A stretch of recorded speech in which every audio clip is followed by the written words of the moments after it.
Hello, everybody, and welcome to the post show after the latest episode of Scam Economy just premiered. It's a great episode with Jackie Sawicki about what happened when a Bitcoin mining company moved into her small rural town in Texas. And I hope you enjoyed it. If you checked it out, if you watched the premiere, and if you haven't, please, if you're interested, please just go to youtube.com/MattBinder, where you're watching this now probably, but you might be watching it on Twitch. So youtube.com/MattBinder and watch the video version, or go to scameconomy.com where you can find the links to the podcast version of the show. I thought I would get Scam Economy running back on its semi-usual Sunday night time frame. But then, of course, I realized that next weekend is WrestleMania weekend. So there probably will not be a show, not even just for my own sake, but because I know that there's a good portion of my listeners who will probably be watching WrestleMania. And so it probably makes sense to hold it for a day or two later, if you know what I mean. So I'll let you know when the next episode of Scam Economy is. Of course, Doomed will be on Tuesday. That Scam Economy episode will probably be, I'm going to say, instead of Sunday, probably like Tuesday or Wednesday. That's probably a reasonable, time frame for it. So yeah, let's open the phone lines, right? Let's open those phone lines. You could reach me on Skype at Doomed Live, one word, Doomed Live. Usually for the live stream after Doomed, I have some topics and clips ready to go, and then I also take calls. But the Scam Economy post show, usually for some reason, there's been it goes either way, but there's usually like a ton of calls coming in, but that's happening on the Doomed live stream too now. It's funny because either I get too many calls where people are literally being turned away, and I feel bad because to call in, you just call. There's no hold, there's no waiting line. I just take the calls as they come in. So if you want to call into the show and I don't pick you up right away, you got to just try again when I hang up. So I feel bad. Or it goes the other way where nobody calls in and I'm sitting here like a dunce. And maybe there'll be like one or two pity calls. But hey, we'll see what tonight brings. Will it be a night full of great calls from my listeners? Or will it be a night where people want to see me sit here? We got our first call coming in. Here we go. Hey, what's your name? Where are you calling from?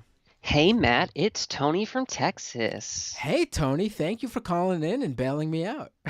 Oh, no problem. Yeah, no, I was sorry. I was like waiting.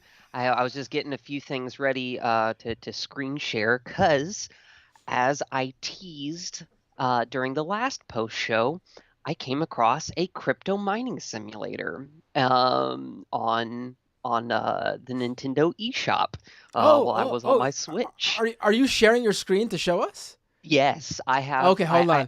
I took pictures with my phone because I couldn't screenshot it on the Switch. It won't allow you to do screenshots.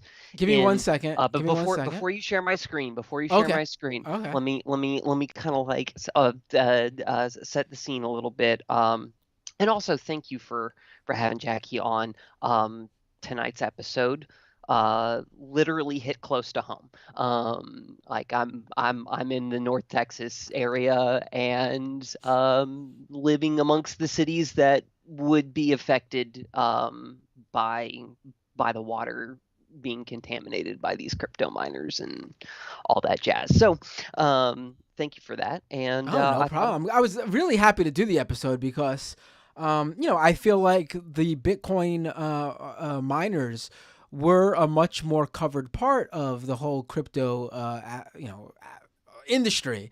And then when everything, fell to pieces, they sort of got, they were able to sneak behind the scenes because they weren't directly involved with the exchanges or to like, the creation of scam tokens or the influencer deals or all the big things that got crypto, in a lot of trouble over these past couple of months. Mm-hmm. But I mean, they're still like the ones calling the shots with Bitcoin.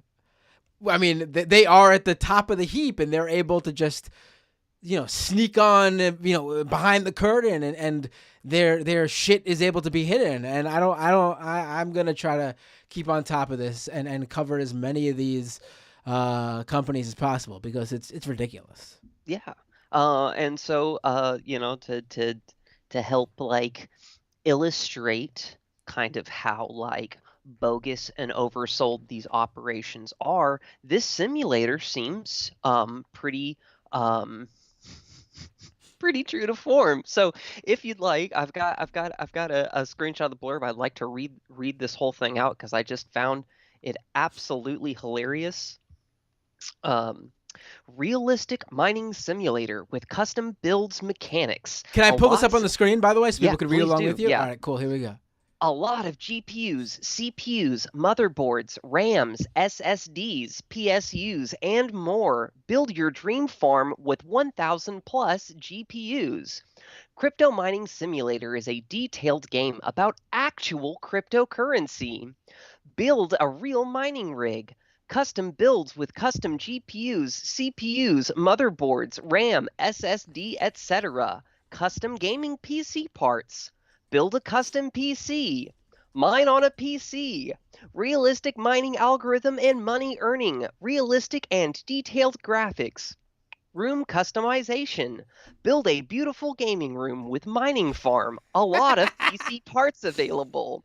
Building mechanics, installing motherboards, CPU, fans, GPUs, connecting wires, cables. Simulating mining OS with settings and statistics. Parts PC tech shop. Realistic temp and watt consumption. You can build a mining farm with 1,000 plus GPUs and 50 plus gigahertz per second power. I gotta say, I actually sort of want to buy the game and play it on stream. I just looked it up because I saw that your screenshot said it's only $1.99 right now. Which, Yeah, well, when there you was took like, the screenshot, right? yeah, So $1.99 I would have threw down for this. It's not really helping them out $5. much. But well, actually, you said this was on Switch. You saw this? Yes. On just Steam for my computer here. It's coming up as $10.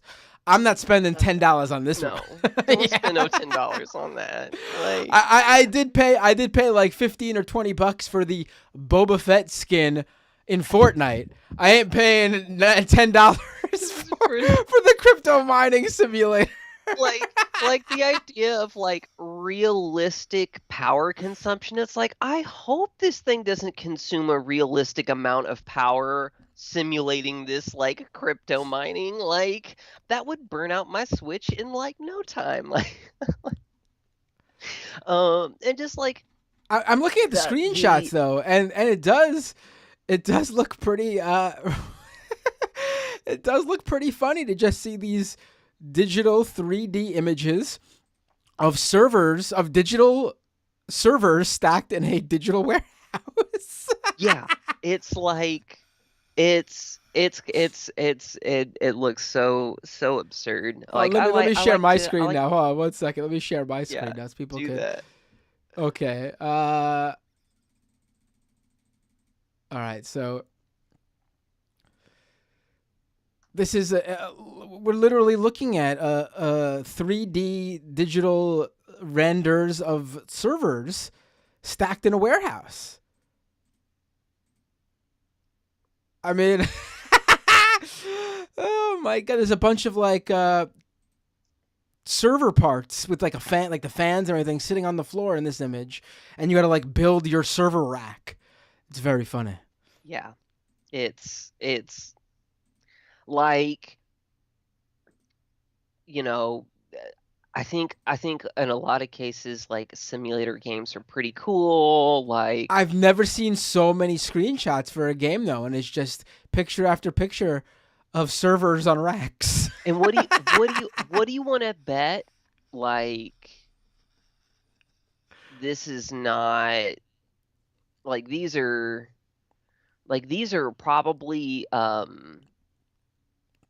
like pre-rendered stills. Like that last one looked like, yeah, like when it's actually running, it probably does not look nearly as good as it does in some of these preview renders.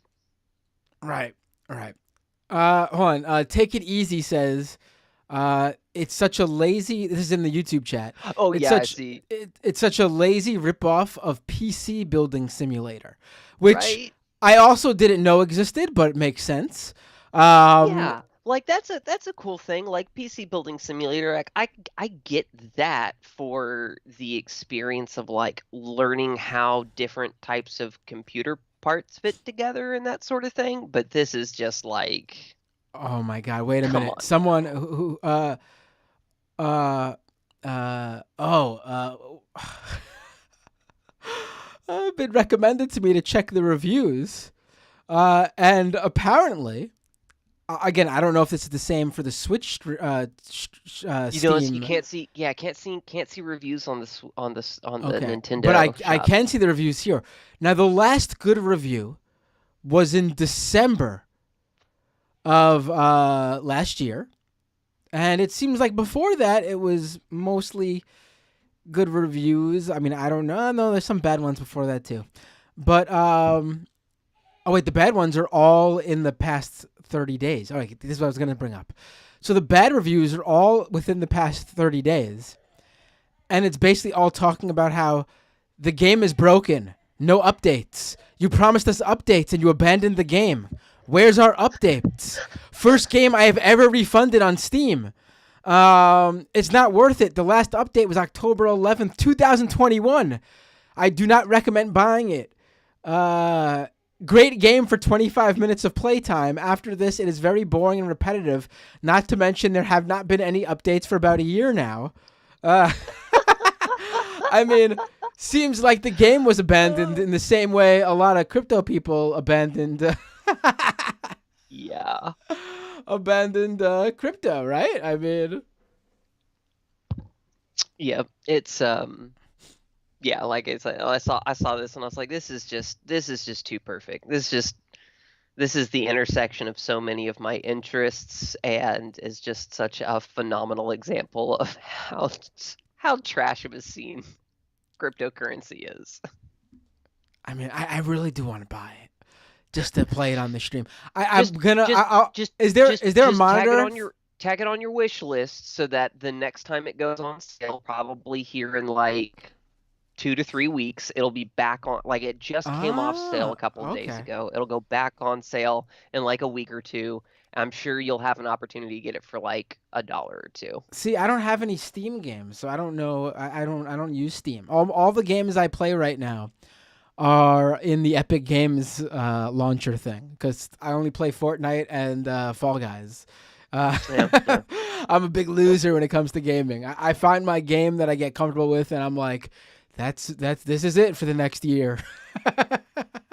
Well, And actually, I the tell you other day what, I I was tell you looking what. the other day I was looking to buy Gears of War Uh-huh. for PC because I used to play it on Xbox, but my son uses Xbox now, and I don't want to.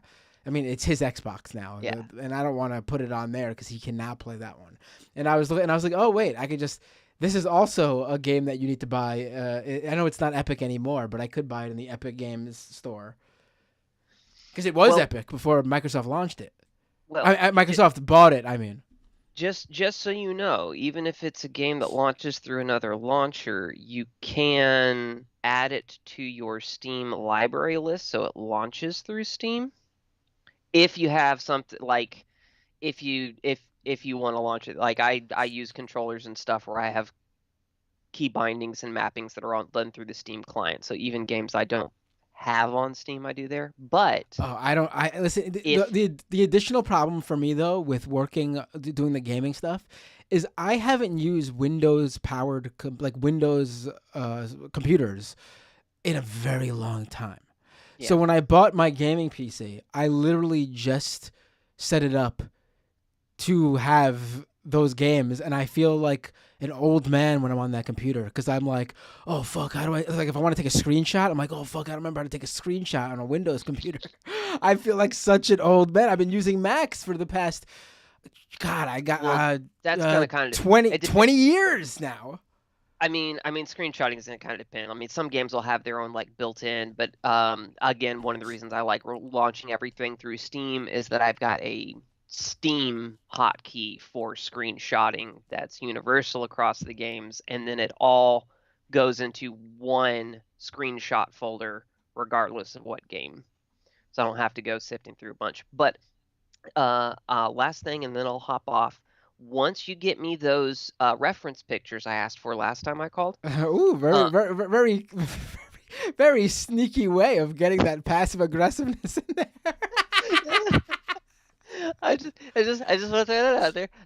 I just, I know life's busy, and all that. I'm just, helpful, friendly reminder and added incentive. Once I get those photos, I will hook you up with the Steam family library sharing so that you will have access to play any games in my Steam library as long as I am not actively playing it. Ooh, oh, I thank you. That's so kind. Yeah. I love It that. didn't cost me anything. I just gotta like get you signed in to my Steam account from your computer, and once I get those reference photos, I'll know I can trust you enough with that info. All right, will do. Sounds good. What do you got? Give me some of the standouts in your library. Okay, let's see. Well, I'll just read a couple things just off my favorite list because I got like over 130 titles in my All right, library. give me some of your faves, and then give me a few that, knowing that I just play Fortnite, Fall Guys, and I'm looking to once again play Gears of War. Something you think So, I would like? let's see. Some of my favorite, like Binding of Isaac, Black Mesa, which was the fan remake of the first Half-Life game. Um, Oh, I actually have access to Rift. Binding of Isaac already because that's one that my partner plays and has played for a long time. I've and Uh, I've got I can't get I've got into all of it. I can't get it. into it. It's not for me. Hollow Knight, uh, Jinmir, Charlie, hooked me up with Ghost Song. I've got Horizon Zero Dawn, Hyperlight Drifter, um, Ori and the Will of the Wisps, both the Subnautica games, Witcher 3. Um, I've got Doom 2016, the Devil May Cry HD collection, um, ton of Mega Man games. Torchlight, Warframe. I Ghost Runner. I got a ton of stuff. I got all sorts of genres. I got RTSs. I got roguelikes. I got first person shooters, action RPGs, um, bunch of VR stuff. Um, yeah. So Uh, it's sounds a good. pretty it's a pretty extensive library that you have free access to. An eclectic lineup of games spanning the genres. It looks like. What can I say? I'm a dev head. I'm looking forward to it. I'm looking forward to it. Yeah. I will get you what you need, and then you will share those with me, and I'm looking forward to it. Awesome. Well, you have a great rest of your show, Matt. I look forward to it. All right. Thank you, as always, Tony, for calling in, and you have a great night. Pleasure. All right. Let's go back to the call. Oh, there we. Oh, here it is. Someone just hung up, but then someone just called back in. Hey, what's your name? Where are you calling from? Good evening, Matt. This Oh, is the senator from Texas, Ted Cruz, calling. oh my God, Ted Cruz calling into my live stream show. What I what I, an I, I've been giving it some serious thought about calling into your program. It's interesting. certainly one of the more interesting programs that I can find on the internet. I'm going to assume you saw the latest episode of Scam Economy, and it was all about the state of Texas, and I'm guessing that's why you're calling in. Well, that is one reason why I'm calling in, yes. The state of Texas is a very strong state, Matt. It's a very resilient state. It's a very independent state. And that's why I think, hold on, my father is here. Hold on one Oh, second. oh. Hello? Oh, is This this this is Rafael Cruz, oh, Ted's father. hello, Rafael He- Cruz. Pleasure to speak with you too, I guess. Very nice to speak with you, Matt. How, I wanted to tell you that we spent hours in prayer. We were on our knees praying. okay. Shut up, Ted. Shut up, Ted. Hold on, Ted. We were on our knees praying when Heidi said, I feel something. Then Ted stood up, put his arms to the sky, and said, Lord, use me. And that is when I knew that what. Oh, good. What's hello? I'm sorry. I had to grab the phone from my father. He was getting a little carried away there, but it is true. We prayed, and Heidi felt the Lord through her and gave the word to me that I am to be president of the United States in 2024. And that's the reason I'm calling this evening. Oh, okay. Calling you, Matt Binder, to announce my candidacy for the president of the United States in the year 2024. Wow, folks, this is I'm in shock. I don't know what to say. This is huge news, breaking news It, on the it has been predestined by the Lord, and there's nothing that can get in my way. well, I mean, you do realize that Donald Trump is running. Didn't work out so Oh, well for you last time.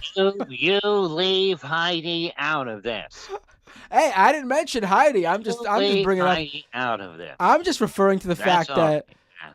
I'm just referring to the fact What that I'm going to do, the first thing I'm going to do as president is to make Texas Mexico again.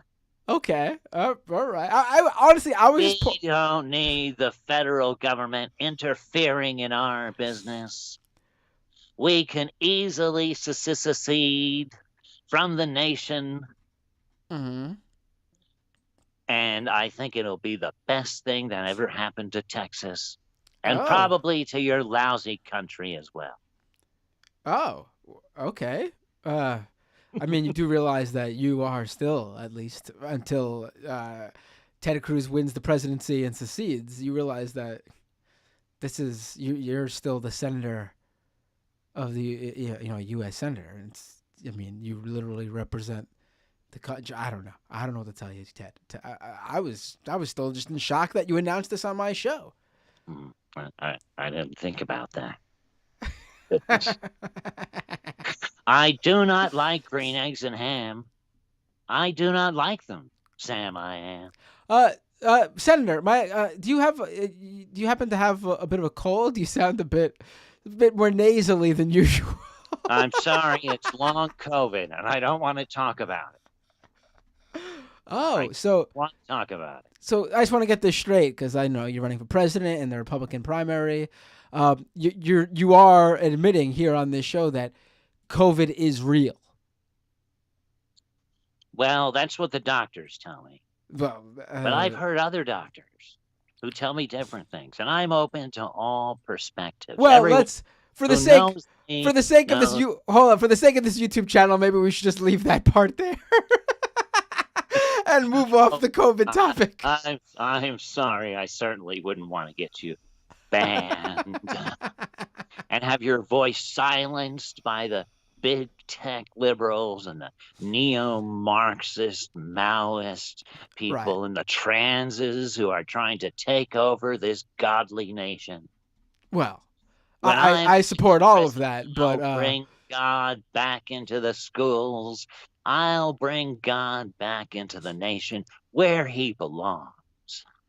all right. And what about What are you going to do about let's get back to the let's not get ahead of ourselves here. Let's go back to the Republican primary. How do you plan on handling Trump differently this time around? Because last time to put it mildly, he cleaned your clock. Well, I've been working on my Trump-style comebacks, and I think I've got some to really knock him down. Okay. Is it liking more pornographic tweets on Twitter? No, this time it's going to be Toilet Don. That's what it'll be. I'm going to call him Toilet Don.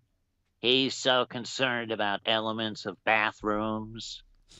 I'll tell him.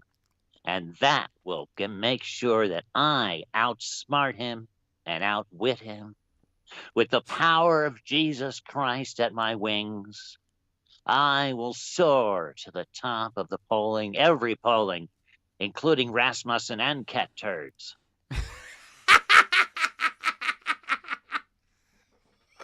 Right, of course, as we all know, the latter is more important. I'm not even joking. I think in terms of a Republican primary, the base voters might be better represented in a cat turd poll than in the Rasmussen one.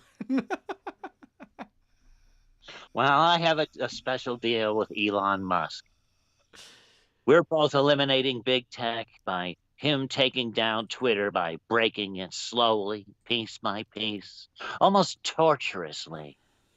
But it's all for the best, because we'll soon have a handle on big tech, and we'll soon be able to take over the message that we've been censored for. I can't even say the words that I am saying to you right now. Do you realize how crazy this has gotten?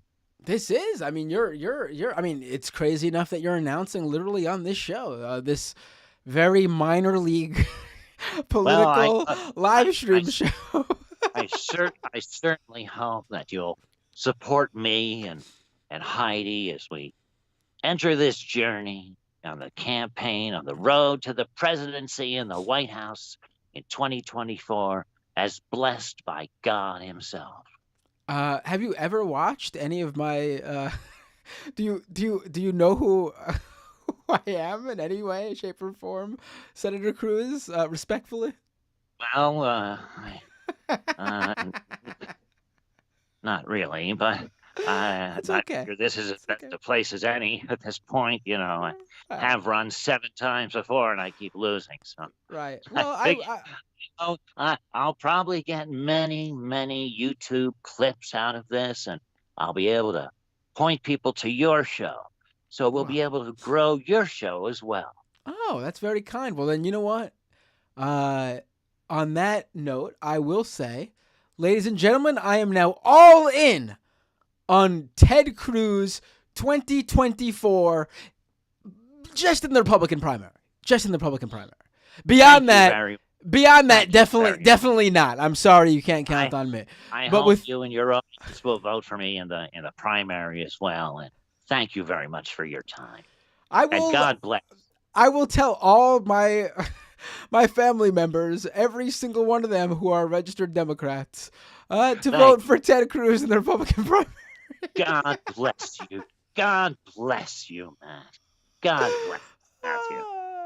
Have a great night, and God bless you, your father, and of course, and I don't want especially to see shows on Doomed.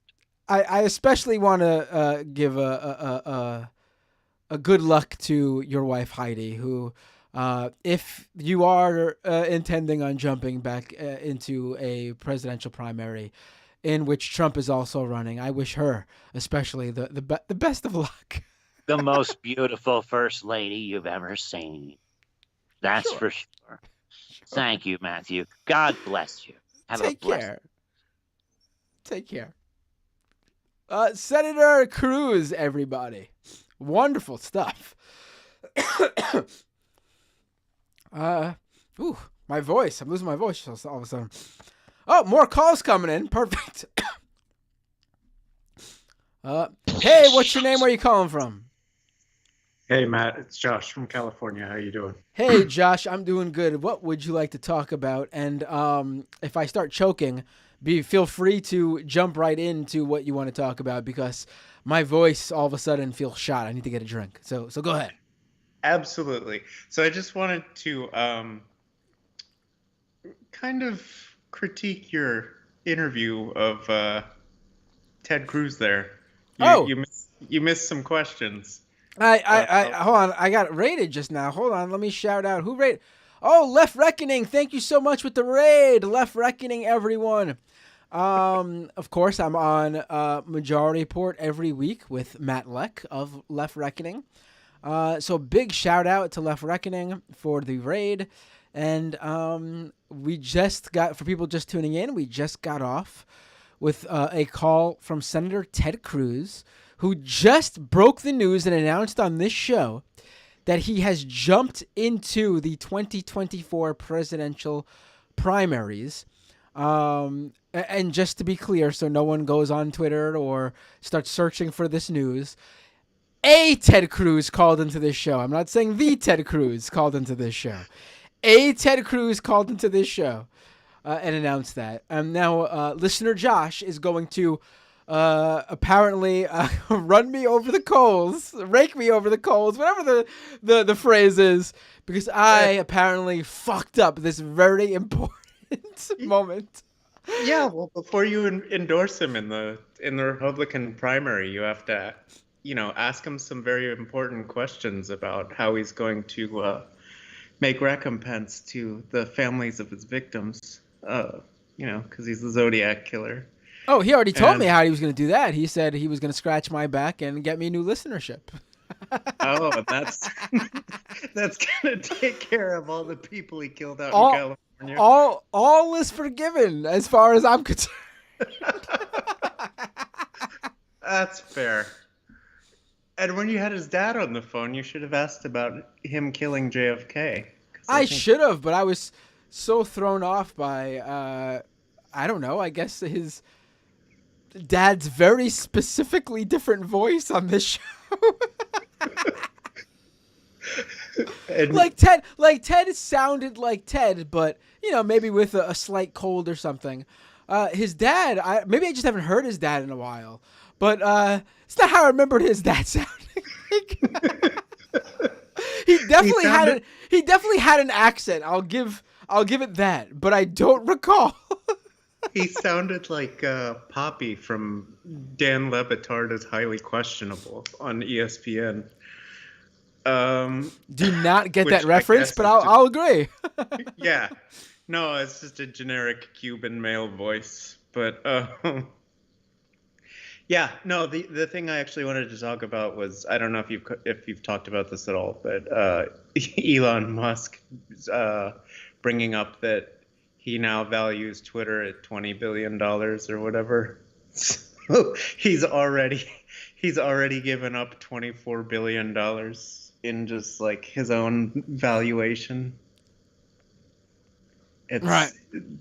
Unbelievable. Like, and they're also, could be a troll because he thinks he's funny, but they're supposedly getting rid of all verification on April 1st. So I'm sure I'm like 80% sure he's going to say April Fool's Day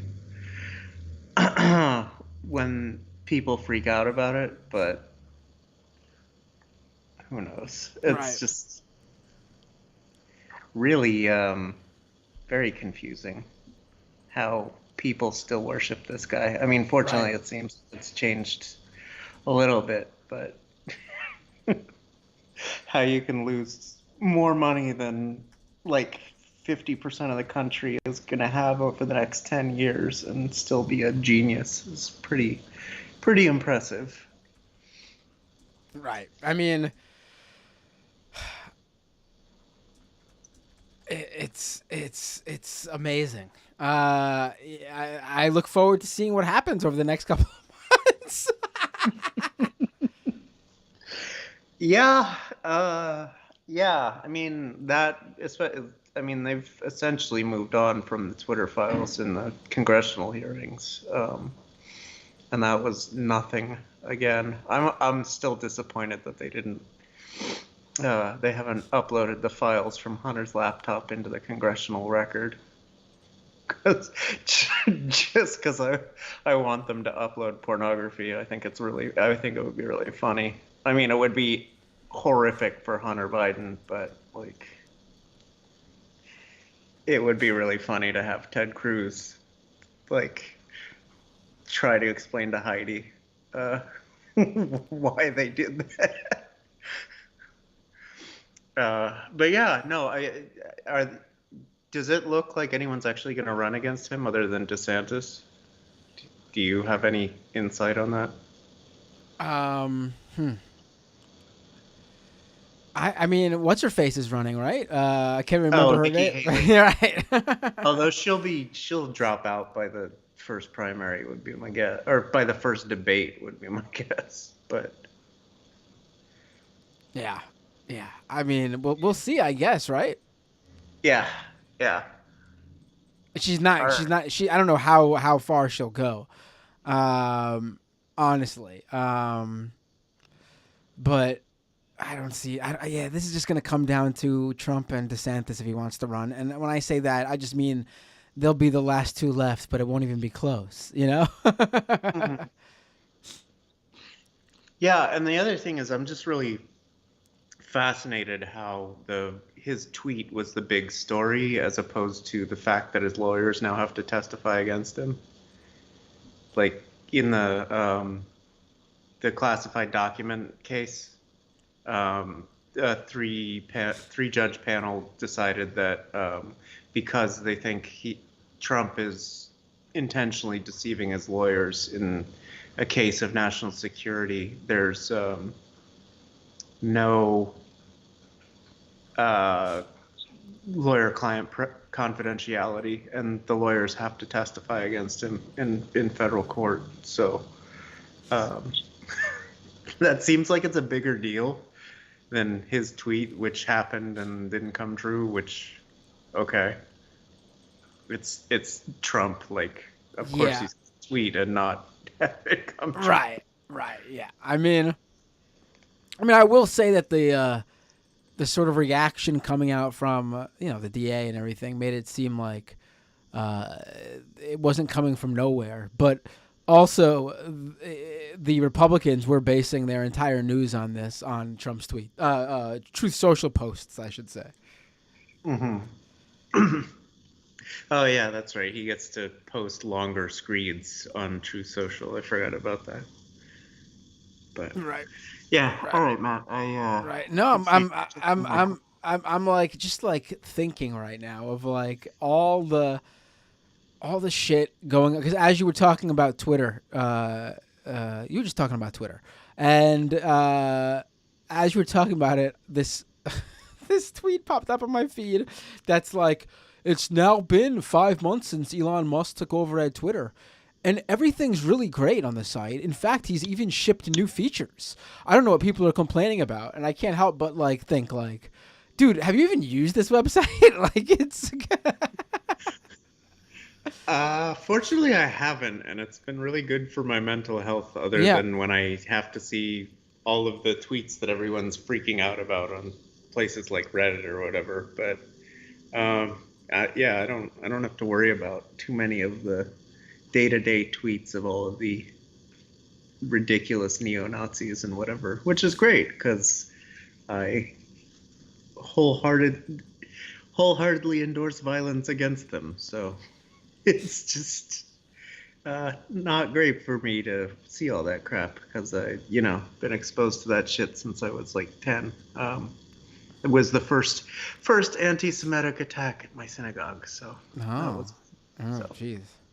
Yeah, it's been I don't know what's almost 32 years now since all this shit's been gone. I mean that I've been aware of all this stuff been going on. So it's not great. Right. But. Yeah. I mean,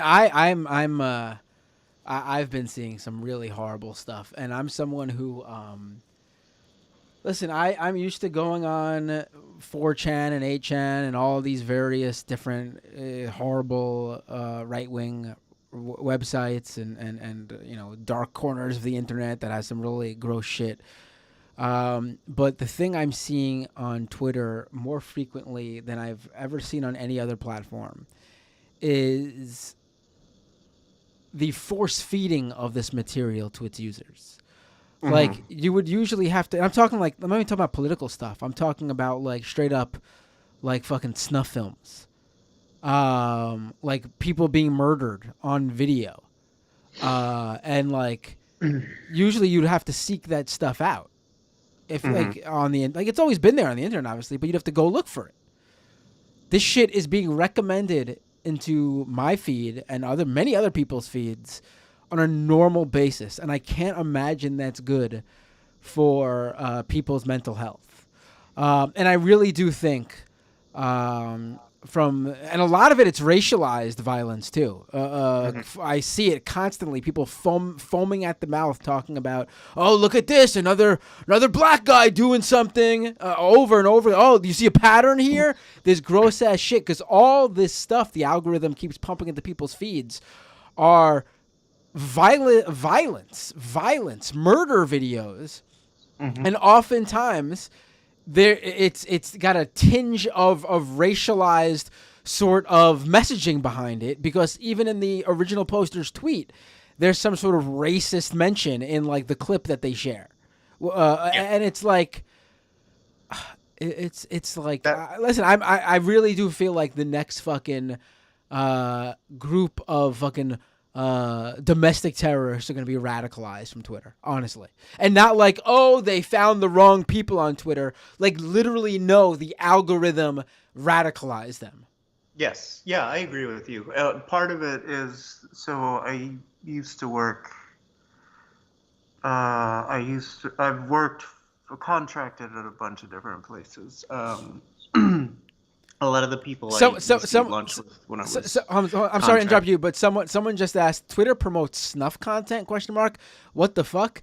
I can tell you that the last, just yesterday it was, I think, or maybe 2 days ago, the second I opened Twitter, recommended on my For You page an account I don't follow, no one I follow follows, and no one I followed interacted with this specific tweet.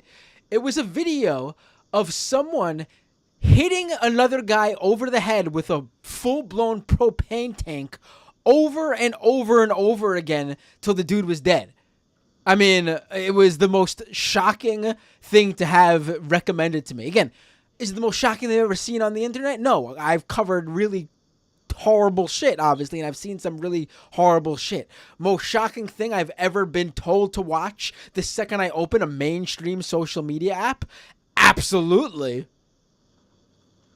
Yeah, and that doesn't surprise me. They got rid of essentially the entire content moderation team, and what I think a lot of people have forgotten is, and not just not just the employee content moderation team, but the contractor content moderation team. That was a big number in the layoffs, and I used to eat lunch with a lot of the guys who did content moderation on Facebook in the cafeteria when I go down to Mountain View in California, and they all needed counseling. Every single one of them. They had like their little bullpen. They had an on-site social worker, because all they did all day was watch people being killed or children being molested or, all of this kind of stuff. And that gets, because there are a lot of sick people in the world, and that gets a lot of engagement. And so all of that stuff had to be marked as exempt from the algorithm,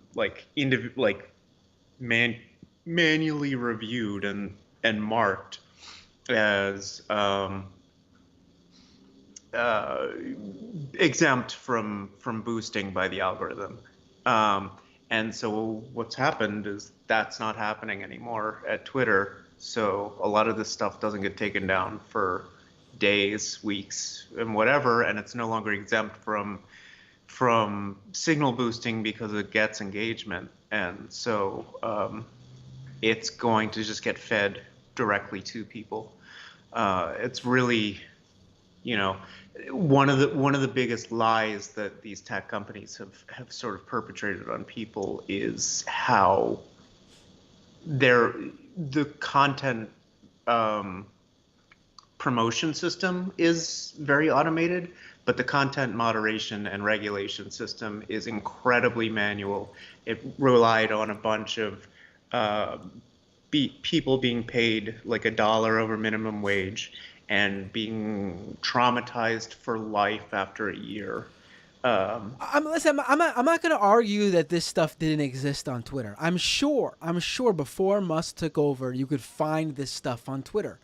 Keyword though is you could find this stuff on Twitter. This shit was never automatically put in my feed. I've never seen so many people complain about this showing up on their feed. I'm not saying this stuff wasn't there to be sought out. Of course, it's always been there. You probably find the same stuff on Facebook, TikTok, YouTube, whatever. I'm saying Musk took over and changed something fundamental with the algorithm so that this stuff is being forced and autoplayed in people's feeds the second they open the app. So they no longer have a choice to see this stuff.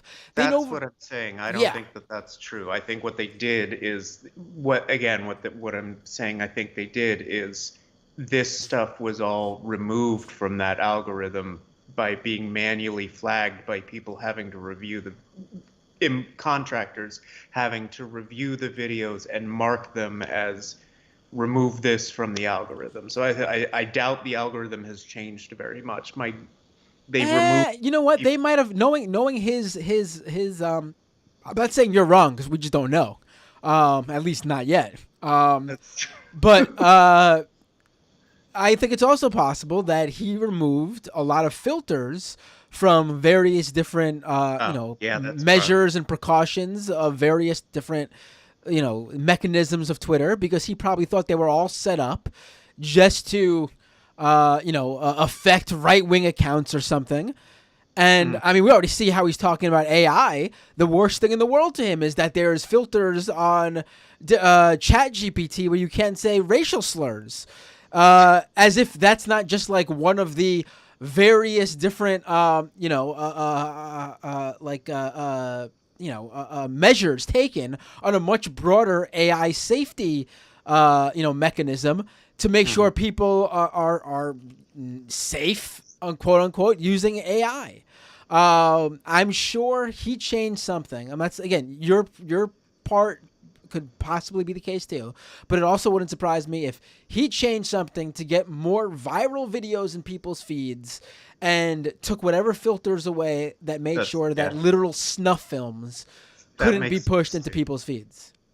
But yeah, and I agree with you on the racialized stuff. It's been really bad out here. Like there's a very concerted effort to stir up something it's been there for a long time. Like you can. There was a guy who tweeted out a very viral tweet this past week, and it was all over Twitter getting dunked on. But it was like, go to the grocery store, beat up by blacks. Go to the movies, beat up by blacks. Go to the mall, beat up by blacks. On the train, beat up by blacks. And it's like, dude, I looked up his fucking profile. He's like a indie country music singer in Montana. Where the hell is he running into black people on the regular? It's the same one black guy following him around. Yeah. No, but honestly, I think this fucking guy saw all those, because I've seen those fucking videos promoted into my Twitter feed. He saw those videos and he thinks, because he's got no experience in anything, he's been radicalized to think, oh, this is happening everywhere. Oh, I saw one video of one black guy punching some white guy, and all of a sudden, oh, this is happening every big city in the country, in every location, and I'm going to tweet this out. This dude is going to be, if he's not already fucking getting a SS tattooed on his chest, it's coming. Yeah, and the right wing is trying to do a similar thing with, there's the old shared space breeds contempt when both sides are poor. So like there's always been racial tension between Asian people and black people in the Bay Area because it was the Chinese and the black people who built the railroads and they had to share the ghettos and whatever. And so there's always been sort of that simmering from both sides, like not everybody by any means, but the reactionary elements within both communities. And so there's a woman who's a reporter her name is Dion Lim, and she's been promoting every crime that happens, just robberies, burglaries, whatever. It doesn't matter. Some are assaults, some are genuine hate crimes. Most of them are not. They're just robberies or whatever. Every single one of them is a hate crime that the Democratic establishment doesn't care about because the Democrats don't care about Asians. So it's a double sort of, oh, see, the black people are coming after us, but also the Democrats aren't going to do anything, so you should vote Republican. And she's, got a book and everything. She's basically the Bay Area's version of Andy No. And it's just, it's the same kind of shit. That's what goes viral here with it, at least within, like Bay Area subreddits and stuff like that. And it's just, I'm sure Twitter is very much like that. I know for a fact that there was a tweet that there was a bunch of teenagers that was bullshit. They attacked somebody, two somebodies, and in the mall in San Francisco the last weekend, and it was a mob, and there were like 20 of them, and they hit this one kid a bunch of times. I don't know how he stayed on his feet. It was impressive that someone could take a punch like that. But it was it was an interracial mob. There were Latinos and black people and white kids and Asian kids all beating this one kid up. But the video was edited to make it look like it was only black kids attacking this Asian kid, and that went viral. And well, why aren't the cops doing anything about it? And it's like, first off, they're all like 15, and I mean, I would say, trust me, if it was just a gang of solely black kids, the cops would have done something about it. That's I mean, true. honestly, They let's would have be found clear. Yeah, they would have been out there right away. Yeah, I mean, but yeah, it's just unbelievable. So I don't know. It looks like other people want to call in chat, so I will let you go. all right. No, it sounds good. It was a pleasure talking with you, though, Josh. Have a great night. You too. Thanks. Bye. Bye. All right, let's go back to the phones. Let's see.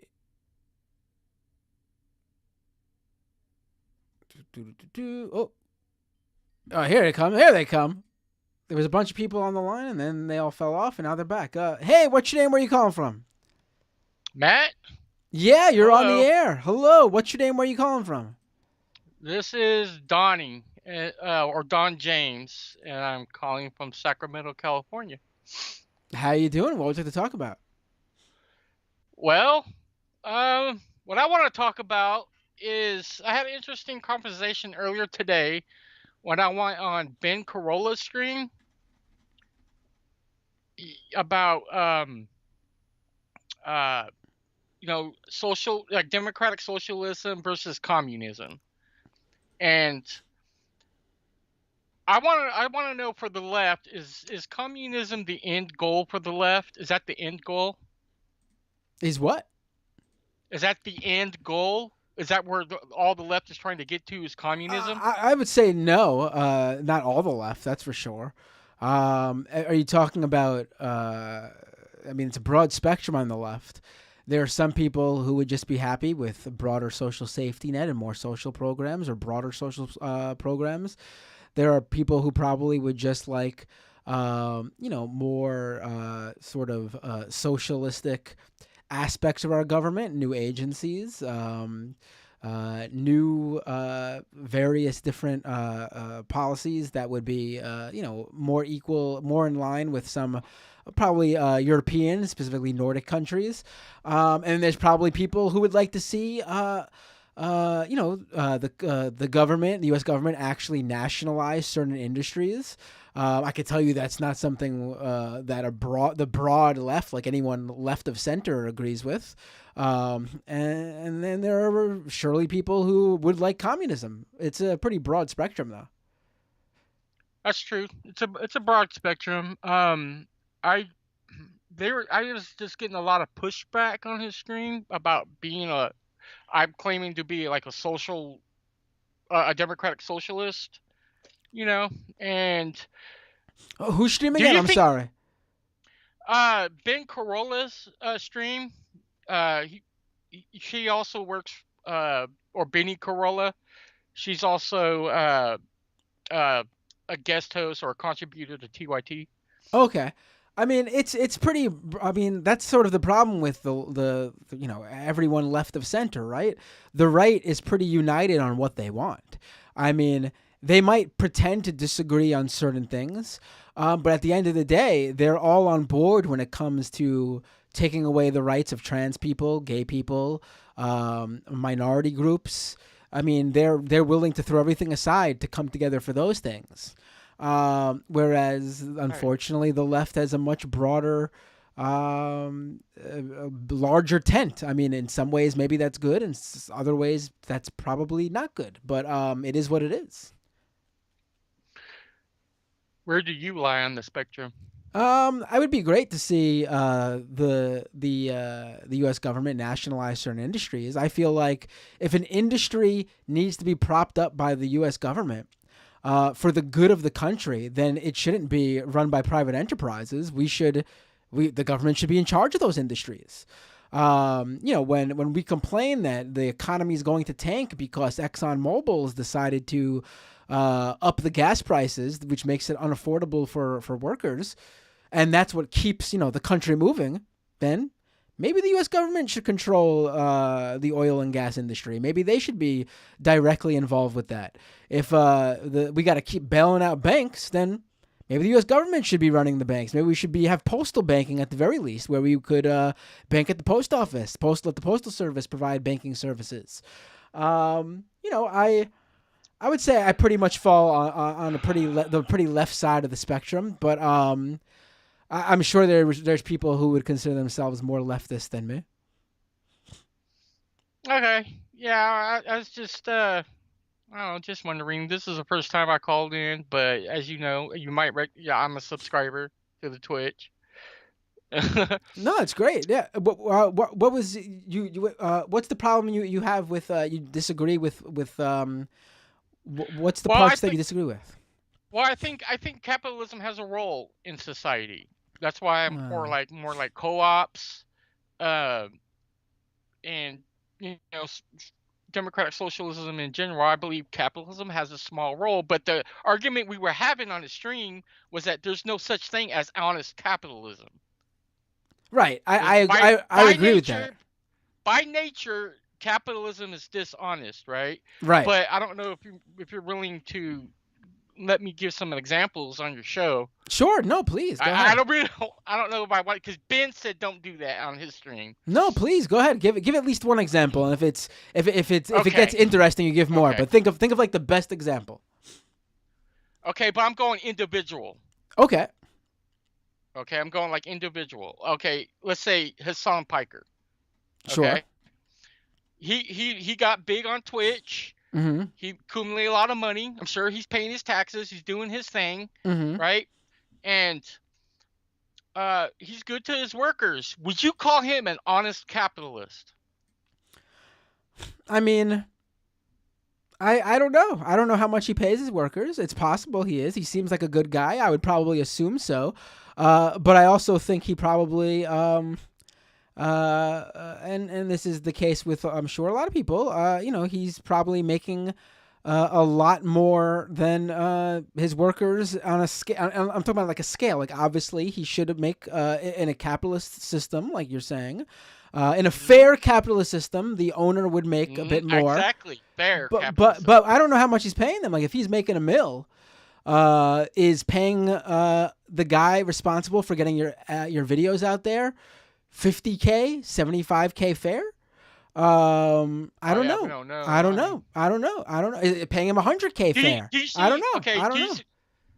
Do you see what I'm saying then? Where I think capitalism does have a role in a sense. But how many people do you think can create companies like Hassan that doesn't exploit labor? Oh man. Well, I that's mean, the question. I mean, it seems like there is one very big successful Twitch streamer on the left, and it's Hassan. I don't know anyone else on that level, which makes me think that it's not something that can be expanded on. I mean, thinking of the podcasts, Chapo Trap House did really well. And sure, there are probably some other leftist podcasts, like the Majority Report, that also do well. Probably count them on the total number of those on maybe one or two hands, honestly. We're talking about very niche businesses. Let's say you got big, and let's say you got as big as Hassan. Would you be an honest capitalist?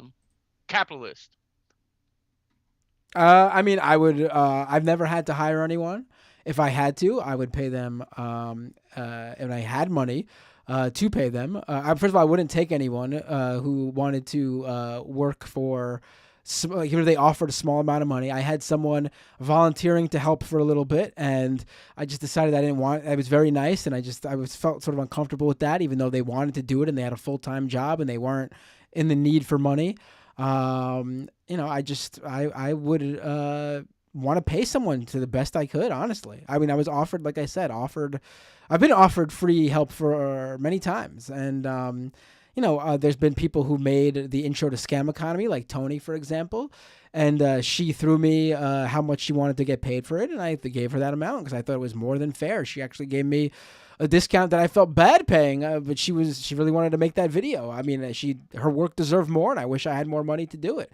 So I think I would pay people fairly if I had the money to do so. I just don't have the money to do so, thus I don't hire anybody. Yeah, I was just hypothetical, right? No, I mean, it's a good question. I mean, it's something I've struggled with as someone who's trying to grow here, and just, I just don't have the funds to do it.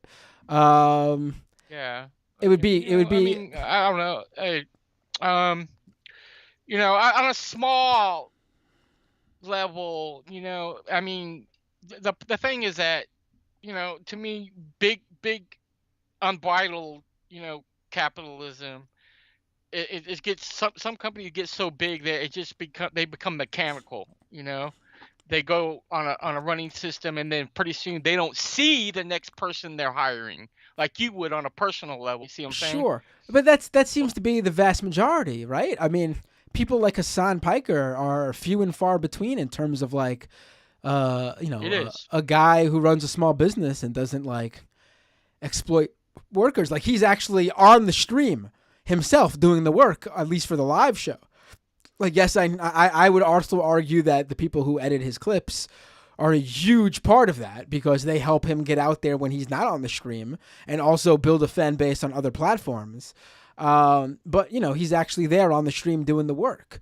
Most company owners don't do that. They sit back and hire people to do all the work, and they just, like landlords they're a perfect example of that. Like any major corporation, really, any major corporation, and that's really that's really the end goal for, I would say, 99% of companies out there, to become so big the owner can sit back and no longer work. And I mean, listen, if the owner did that but paid the people running the company and all his workers a extremely fair wage in terms of the like them putting the work in, I mean, then I guess that would be fair somewhat. But instead what we see is workers making $50K, the median average, I guess, executives, as they go up the scale, making anywhere from low six figures to maybe $1 million, a couple $1 million, and the owners walking away with hundreds of millions, if not billions, in profit. The scales are not equal to the work being put in. Well, of course not. Oh, hell no. Of course not. But I guess in my perfect world, that's why I identify myself as more of a democratic socialist than a communist. You know what I mean? But yeah, we're all under the same umbrella. But do you think that democratic socialism is something more plausible that we can get to first? Oh, I mean, you have to. There's no jumping the gun here. Well, okay. Well, all right. Well, I guess I have nothing else to say. I just wanted to know where you were on the spectrum and how, and it's just a question. I, I, I it wasn't Ben Corolla on her stream. She has guests on there playing some kind of game, and they're the ones that brought it up. So I start talking about it in the chat, and they were just like, no, democratic socialism is not the answer. No. And so I was like, well, and then yeah, whatever. So I just wanted to call in and vent a little bit, I guess, or something. Plus, I never called in before, and I wanted to talk to you personally. All right, so it was great for you to call in. Glad that I enjoyed the conversation. Always like talking to a first-time caller. So please feel free to call in again. Sure. And one more question before I go is, have you ever seen Adam and his package live? Not live, but I am a big fan of Adam and his package. All right, cool. Have you seen them? Have you seen? I mean, I say them, but it's Adam. It's just the one guy. I think he does have a drummer though, or something. Maybe from what I've never seen them live, but have you seen them live?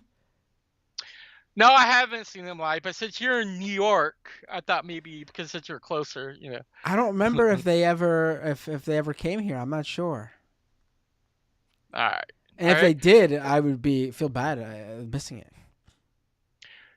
All right, man. It was a pleasure to talk to you. I've ever since back, Michael Brooks days. That's mid 2015, 16, stuff like that. So I've known you for a long time, bro.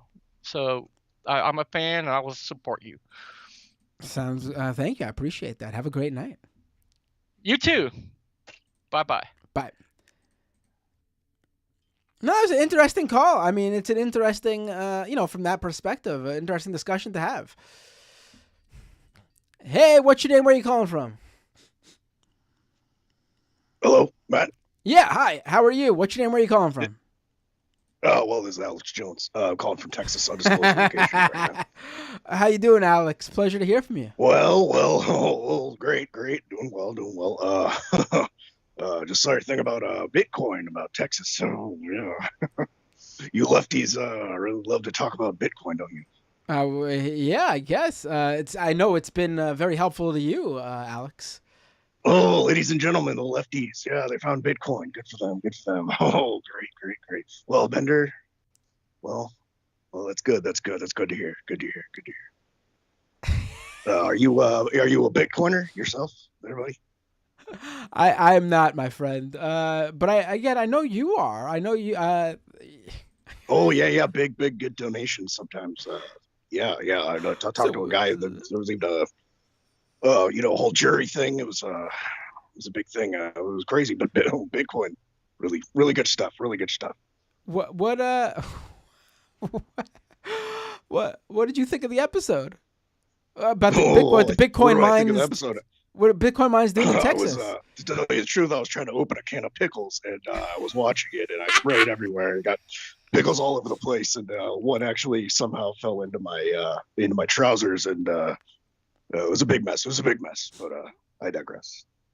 Anyways, yeah, believe it or not, I watch the other side sometimes, and I just think about how things could have been. Touch myself. Where was I? Oh yeah. So, how you been, Matt? I've been good. How have you been? What have you been up to, Alex? Oh, it's a little pressure, a little.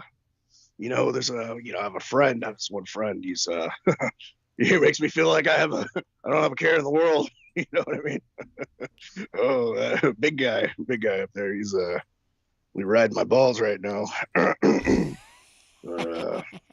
Show's going great. We just we had to deal with Bolivia, if you can believe it. Everybody else canceled us, but Bolivia going strong. Yeah. Have you been? What's your take on the latest with Kanye? I know he was on your show Kanye, when he got the most most racist, I guess. Oh well, I mean, I say everybody's got a point, but I mean, just I don't know about his tan. Something about that guy, I can't agree with. I don't know. It's the Texan in me. I don't know. I just can't put my finger on it. You know what I mean?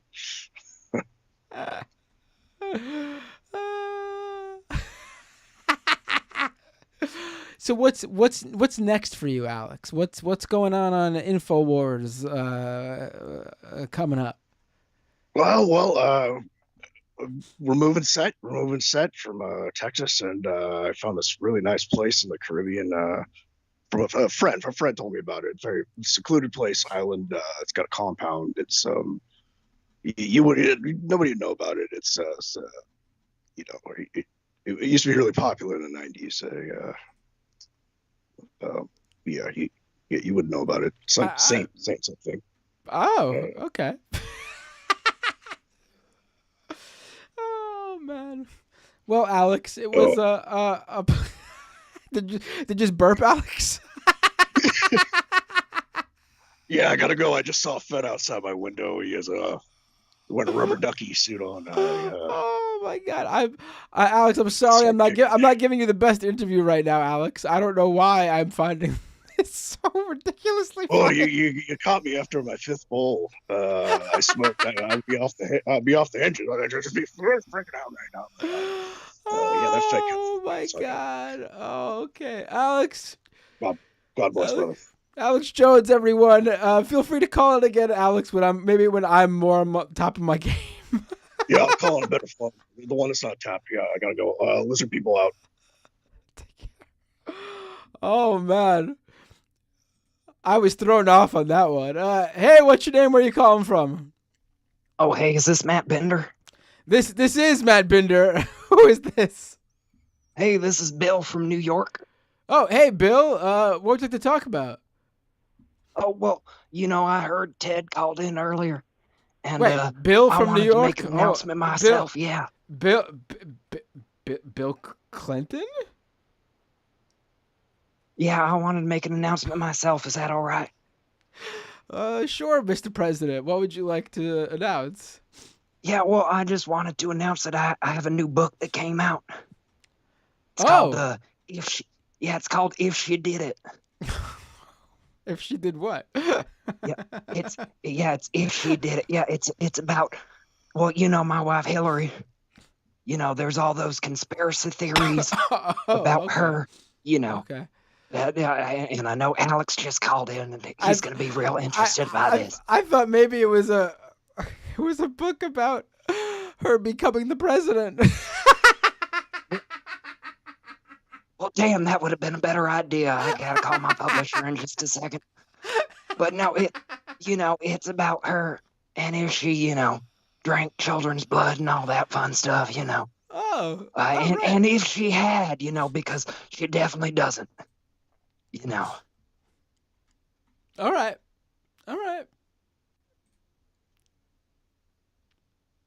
Yeah. Oh, are you still there? I'm still here. Oh, sorry, I thought I lost you there for a second. So wait, I got a little distracted. What are some of the topics it goes into? Oh, well, there's the laptop. It's funny because it's actually the same laptop as the Hunter Biden laptop. He actually borrowed that from Hillary's assistant. There's some crazy stuff on that hard drive right there, let me tell you. Oh, you know what's on there? Well, it's the same laptop, you see. because Hunter Oh. borrowed it from Hillary's assistant. Yeah, you know, I don't know if you know about that film that they said was going around, you know, and it's if it did exist, you know, Right. yeah. Sounds. Yeah, I'll be following up. I'll just give you a little sneak peek. I am gonna follow it up with another book. Okay, it's a Rider on a Pale Horse 2, Paler and Horsier. Oh. Okay. Yeah, but I just I gotta go now. But thanks for letting me call in. You know, make sure you go and check it out. It actually came out on February 29th, so it should already be out in bookstores right now. All right. Sounds good. Take care, Bill. All right, thanks for man. calling in. Thank you. You too. You too. All right, I'll take one last call for the night. Hey, what's your name? Where are you calling from? Hey, this is Forrest from California. Hey, Forrest, what would you like to talk about? So I have a few short things and then one longer thing. Sure, let's do it. First of all, I called in a few weeks ago about the project I was doing called CBAMF. I just wanted to announce that's not happening. I have clinical bipolar and I was manic, and I sincerely thought I was going to do that, but now I am not doing that. Sorry, everyone. Okay. Yeah, so I just wanted to clear that up. So my second small thing is I wanted to endorse the use of Ron DeSadness as Ron DeSantis' new nickname. Ron the Sadness? Ron DeSadness. Okay. Because he always looks miserable. Right. And then so my actual main thing is I missed the first half of the interview, but did you get into the history of Riot, like before all of this, like before it became Riot Blockchain? No, I don't think we did actually. Okay, we focused on when they moved into that they brought their Bitcoin operation into Texas. I just wanted to make sure I wasn't doubling up on information. No, go ahead. It's actually really fascinating. So this guy named Barry Honig is actually the shadow owner of Riot. And he's been convicted before of stock manipulation. He used to be some kind of stock trader, and in the year 2000, he was convicted of stock manipulation and fined $25,000, which is kind of ridiculous. Kind of a ridiculous slap on the wrist, like ridiculously small, I mean. Right.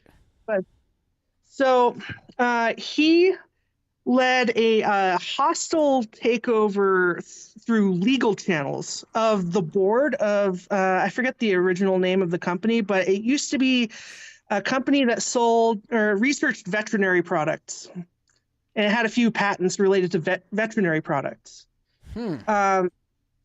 And he led some kind of hostile legal takeover of the board, and then immediately changed the name to Riot Blockchain, and transitioned it from being a veterinary company to being a blockchain company. This is a side note, and it's weird and random, but I think there's some kind of video game connection here, because first of all, he named it Riot, which is the same name as Riot Games. And then his lawyer, who helped in taking over the company, has a company named Paradox, which is the name of another A-tier video game developer.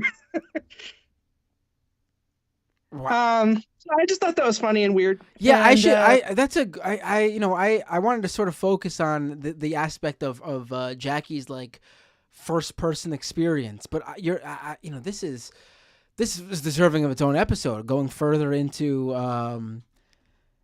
obviously their history and probably a few other, I'm sure you'll find the same sort of weird background for the vast majority of these, I mean, crypto companies in general. But I'm going to go specifically with crypto mining companies too. Yeah, and so he's basically been doing the same pump and dump scam over and over since around 2010. So he actually has, like, he's done this to several companies over the last 2 decades. He used to own a company that did it's like communications infrastructure construction or whatever, and he decided to transition to Bitcoin trading in 2015, and he had that company buy a Bitcoin mining company with like $2 million worth of Bitcoin mining infrastructure, and then he paid them $12 million for their $2 million of Bitcoin infrastructure. And he passed it off as some kind of like he was paying for their expertise or something like that, but or like it was a major investment, something like that. Anyway, he tanked the stock within a couple years for his original company from $435 per stock to $2 per stock. Just by buying that company and selling that company again. Yeah, and he also he has several times. There's this trio of 3 poker players, like professional poker players, who started a Bitcoin company, and he has several times bought that company. Like they create a company and then he buys it within 2 weeks. Which, why wouldn't you just create your own company at that point? But he did that. And then also, this is another thing. During one of his pump and dumps, he sold a bunch of stock, but then acquired like some kind of like the company owed him a debt that was convertible into stock. So he sold the stock and then didn't lose the stock because the company just gave him more stock. Jeez. It always works out for them, right? It always works out for them in some weird way. Oh, yeah. It does. So I just wanted to go over that kind of weird history because I just thought it was so fascinating, just that he's been doing this for a decade and nobody has talked about it. Like, I found this is all coming from one article written by CNBC in 2018. That's the only thing I could find on him other than like the official the official website and stuff for Riot.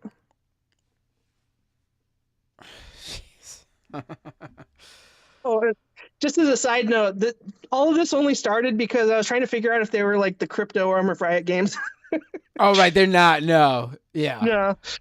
Which, just in case anyone's wondering, they're not. Right. Yes. That would have been a very interesting, much more interesting side story to that. Right. Thankfully, though, they're not. It wouldn't surprise me either because Riot Games is freaking weird. I don't know if you've ever dug into that. But... They did have a partnership with FTX. They did, and they're also owned by mostly owned by Tencent, I think. Like Tencent has a controlling share or something. That's possible. Yeah. Yeah, and also their CEO got he refused to resign, but he got caught in this weird scandal of part of it was the normal just kind of like tech frat bro sexual harassment, sexual assault kind of stuff.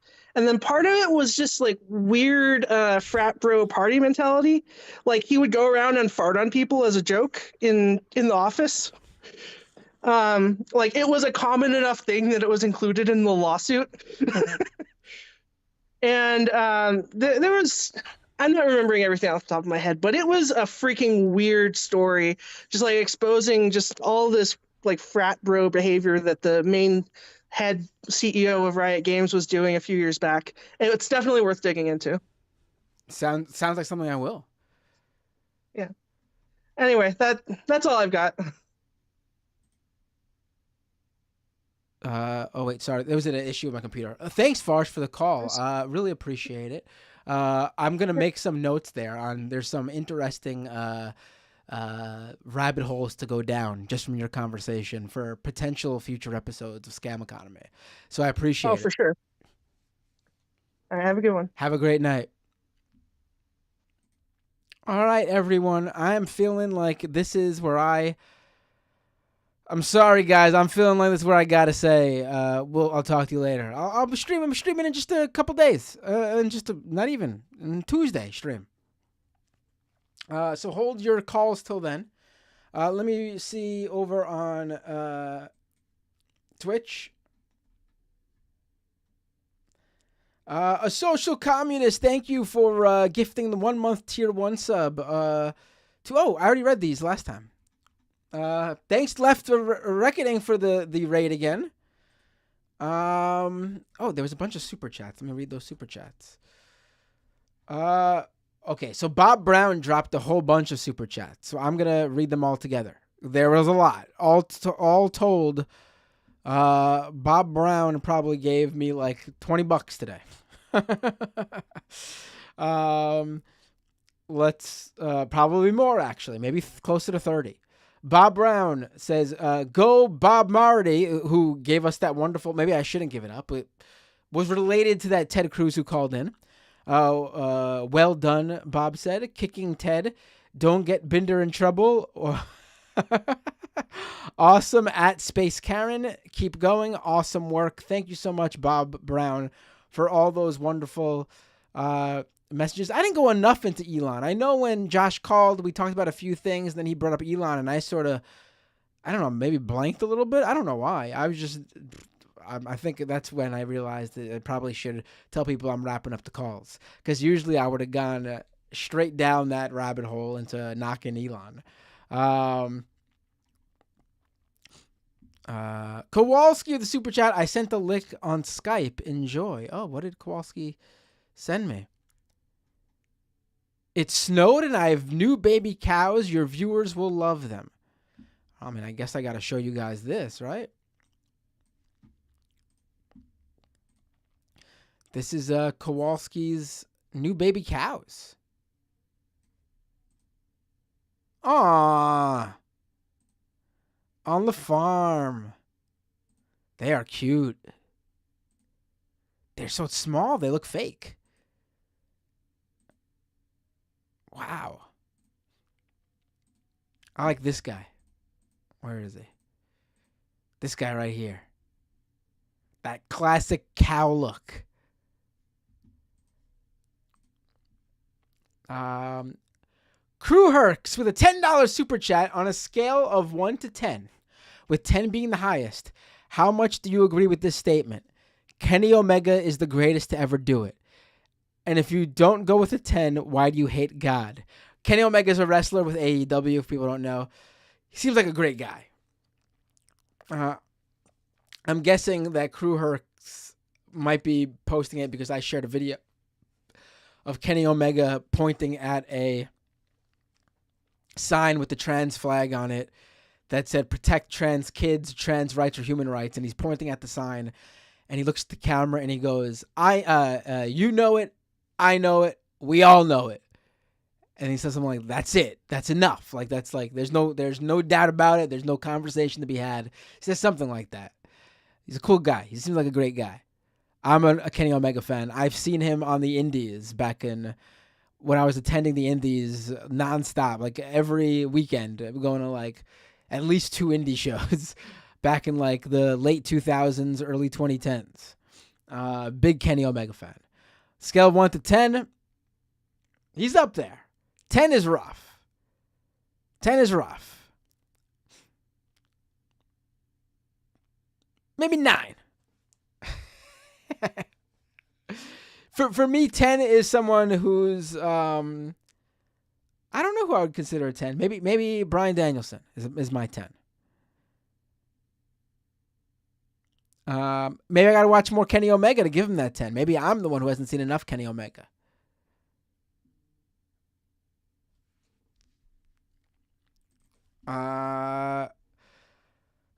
Ricky Estrada with a $10 super sticker. Thank you so much, Ricky. I really appreciate that.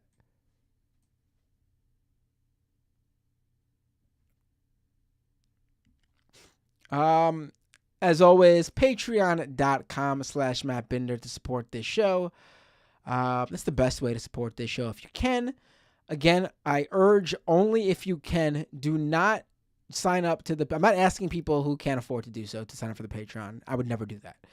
This is for people who've been listening to the show, have that extra $5 burning a hole in their pocket, and they're looking for a creator, a live streamer, a podcaster to support, and they've been thinking about pulling that trigger on this show. Now's the time to do it. Patreon.com/Matt Binder. All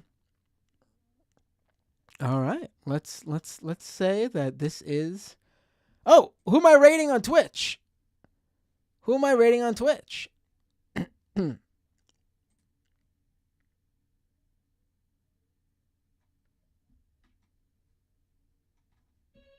Who am I rating over on Twitch?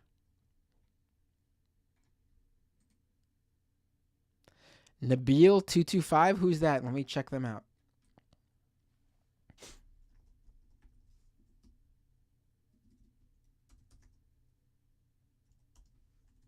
Nabil225. They are streaming right now.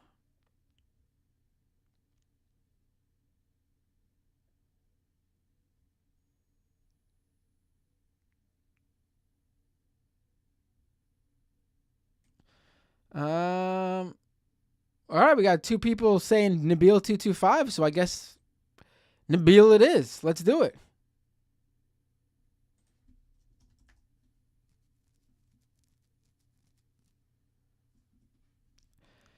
I'm going to set that up right now. Where it is? All right, folks. It is a pleasure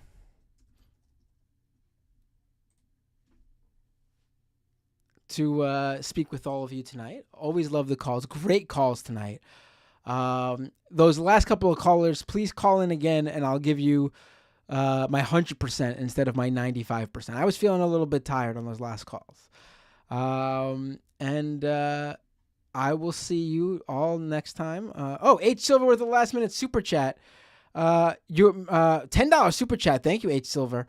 Your Mashable article on Amazon was on point. I asked about a second journalism piece in Skype. Had a conversation about a connection a while back. Theoretical, but there's certainly smoke. Ooh, I will take a look at that right now, H Silver. Thank you so much. I'm jumping into that Skype chat right now. Let me just raid over on Twitch first. Have a great night, everyone, and see you on Tuesday.